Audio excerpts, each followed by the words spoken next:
Yes, welcome again to Oliveboard. Myself Jai Sharma, and today we are going to discuss a new news event, that is Prime Minister e-Drive scheme. That its major objective is to increase the adoption of electronic vehicles in India. So that was launched on 1st of October 2024. Who has the financial outlay of rupees 10,900 crore, and it is applicable till 31st March 2026. So let's discuss the few key features of this particular scheme, that what its objectives and certain things.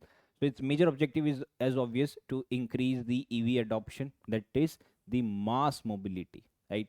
And they want to reduce the environmental impact and also improve the air quality, and they have to establish a competitive EV manufacturing sector. That means we have to increase the manufacturing of EV in India. So let's create a base of that particular sector of automobile, of EV automobile.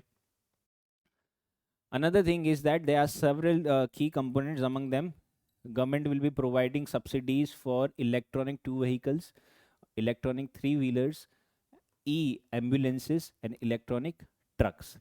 There is also a grant for e-bus acquisition, charging infrastructure, and testing facility upgrades. So that means government is not just providing particular subsidies for purchasing electronic vehicles, but they are also providing subsidies while providing the acquisition, or who is providing the charging infrastructure, and in fact the testing facility upgrades, right? So they are supporting for this EIC activities and project management agency. So these are the key components of this particular sector.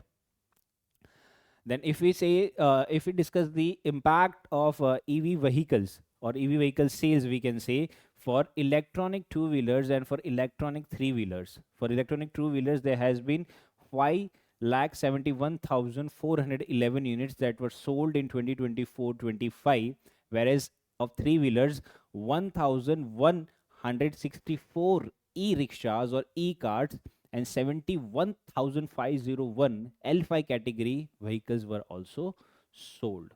So these are the part of this particular thing. But if we discuss the eligibility and incentive, so we can say that who are eligible: electronic two wheelers are eligible, electronic three wheelers are also eligible for this.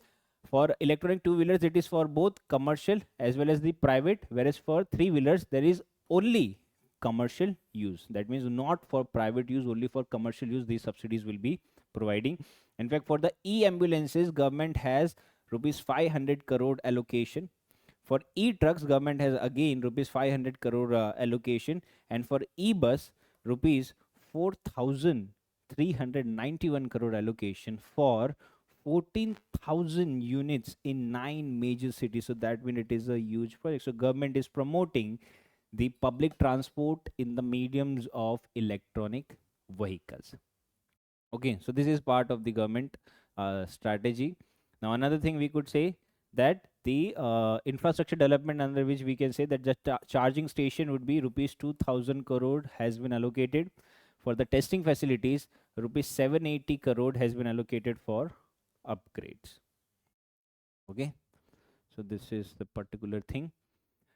So this was it from this particular news, under which we have discussed few details. The facts are very, very important, so do cover these particular facts, right? So this is it from today's video. In the coming video, we'll be covering more such kind of topics. Till then, stay safe and study well.